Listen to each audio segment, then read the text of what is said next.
This kind of thing. So you may be wondering, how do I break into things for a living?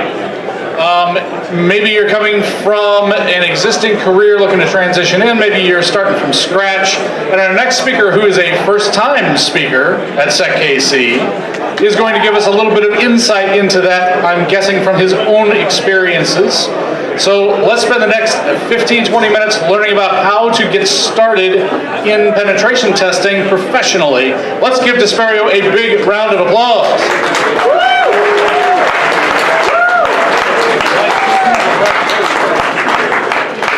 Good evening. So when originally submitted for this talk, there was quite a few people who had joined SecKC and said, hey, I want to be a pen tester, how do I do that? So I was like, well, hey, here's one of the very few things that I actually can speak about. Let's submit and see how it goes. So it looks like there was some interest there. So I wanted to kind of discuss my path, what I would have done differently, what worked out well, and what was just a burning, crashing failure. So if you want to be a pen tester, well, I guess I already blew past that slide, but I get this question a lot. I'm also adjunct professor at SecKC. We do IT security, stuff like that. And I get this all the time. This is what I want to be when I grow up. Okay, cool. So how do we go about doing that? The first thing you want to do is begin with the end in mind. What you want to do is say, oh, I want to be a pen tester. Where are you now? You need to identify the gaps between what does a pen tester do versus what do I know now? Do I know Linux? Do I know networking? Do I need to brush up on TCP IP stack? What do I need to do here? You need to set specific goals, SMART goals. They're specific, measurable, attainable, they're realistic, and they're time-oriented. So then what you do is you take those goals. Hey, I want to pass maybe the Sec Plus by the end of 2019, and then move on to the CEH or move on to SANS or whatever's next for you. That's something that you can do specifically. Hey, I want to be a pen tester. Not a very good goal. It's a great place to be, but it's not specific, measurable. It's not necessarily realistic. If this is your first time speaking at SecKC, you got to do a shot.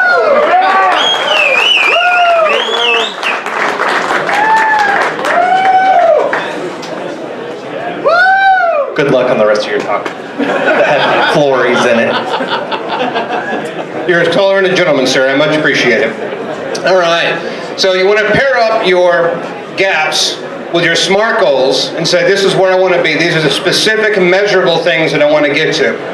So after that, you really need to you need to deepen and understand your technical words are hard. Technical knowledge, excuse me. Be very curious about anything and everything.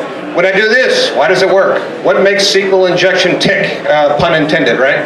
How do I break stuff? How do I pick apart stuff? You really need to develop kind of a hacker mindset of what's behind the scenes, what's behind the smoke and mirrors, what's behind the curtain, and then you got to break more stuff. So invariably, the question that comes up when I talk with students or I talk with somebody else who wants to be a pen tester, do I want to do experience?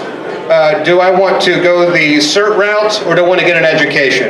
And the answer is yes. All of them are valid paths to being a pen tester. Generally, you want to do 2 out of 3 to really ensure your chances of getting past the spam filters for HR and that kind of thing. But they're all valid. They're very good paths to do. And you'll see me leaning over here. I don't have a thing here. So some good certs to start. Sec Plus, CEH are good certs to start. They're not going to get you all the way across the finish line, but they will give you a very good foundation in what it is that you're trying to learn in security. If you already have a technical background, maybe a better place to start would be something more like the OSCP. The OSCP is extremely tough, but it will prepare you for penetration testing much more so than a Sec Plus or CEH will.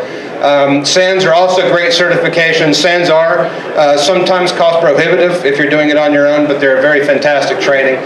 So I would encourage you to look for those also. Degrees. Any degree that you get that is IT or comp sci related is extremely valuable for you, because even if it's not necessarily in security, you still have that the underlying foundation of what it is you're breaking into, what it is that's going on behind the scenes.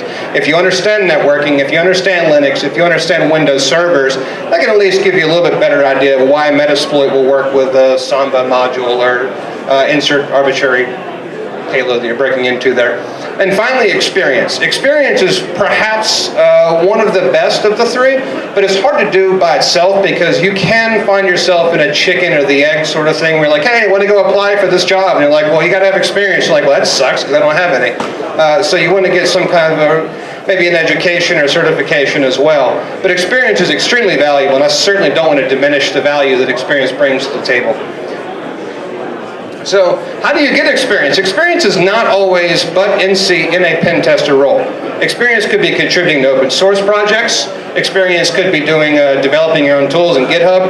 But here's also some great places to get experience. Juice Shop is one that really works with the web apps that you will find, OWASP, Type 10, that sort of thing. Additionally, Metasploitable 2, throw it into a VM and hack away. It's a great way to get started with Metasploit, which you will use if you're doing pen testing. Hack the Box is my personal favorite. It is really not for beginner. It's probably something after you've done some of the other stuff, but Hack the Box is fantastic because you can learn all sorts of just really weird stuff. Vuln Hubs are great. Download some Vuln Hubs, throw them in a VM. Again, real safe, easy to do, very easy. They're not resource intensive at all. Pentester Lab costs a little bit, but it's also great.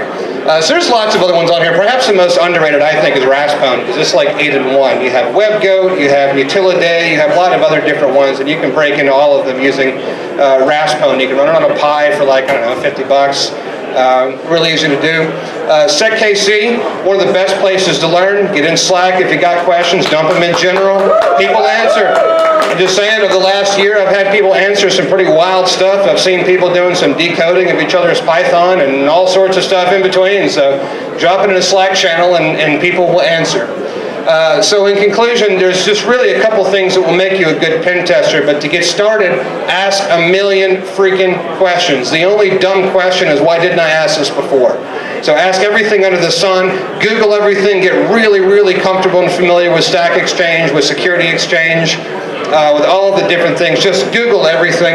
And finally, OSCP's motto is try harder, but try harder, never give up. Having that mentality will take you a long way. So thanks, guys. Have a good night. Happy hacking.